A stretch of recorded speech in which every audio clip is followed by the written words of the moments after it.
My name is Beverly Davidson. I'm a scientist here at the Children's Hospital of Philadelphia.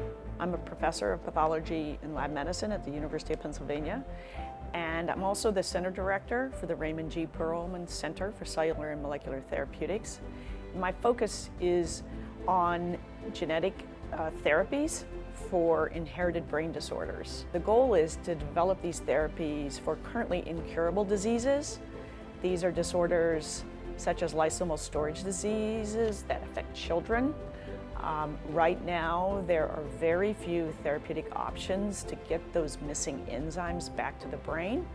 If we could get that gene back into the brain at a reasonable level and to the right locations, we may be able to provide lifelong therapies for these children.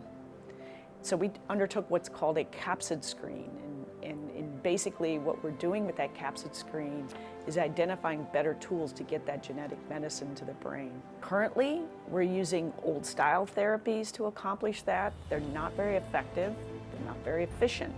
So it takes many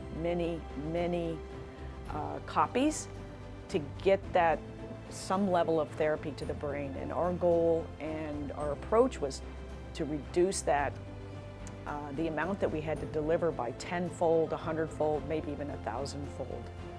And in two recent papers that we published, one that's directed to lysosomal storage diseases, we showed that we could effectively reduce that dose by creating a better model of a vehicle to get that genetic medicine to the brain. For the new capsids that we've developed for the lysosomal storage disease, what we've been able to accomplish is take advantage of certain cells within the brain to essentially be an enzyme replacement therapy factory.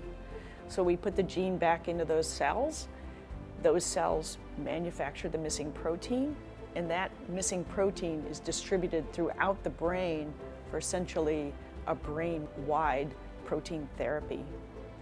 We hope to adapt what we've developed here, not just for lysosomal storage diseases, but for the delivery of other proteins that are important for brain health, both in children and adults.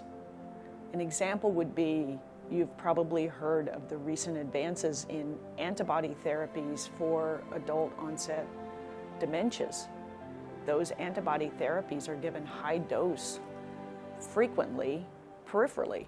And only a fraction of that therapy reaches the brain. Using the approach we developed, you could do a one-and-done therapy with that therapy. For the deep brain disorders, what we've developed is a way to go into what's called a network node that is interconnected with other areas of the brain, and we take advantage of that interconnectivity, that highway that the brain has developed over time, to essentially transport those effective therapies throughout the brain.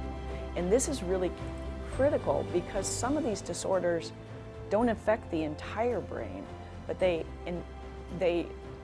are causing the degeneration of specific sets of neurons that are interconnected and communicate with each other. And in this way, we can fix the network. Using that approach, we reduce the dose, we improve the safety for our patients, and we hope that we can provide a broader benefit for more patients, again, because these new capsids are so effective. They take much less of the material to treat the individual, and so the cost per patient is reduced and the margin of safety is improved.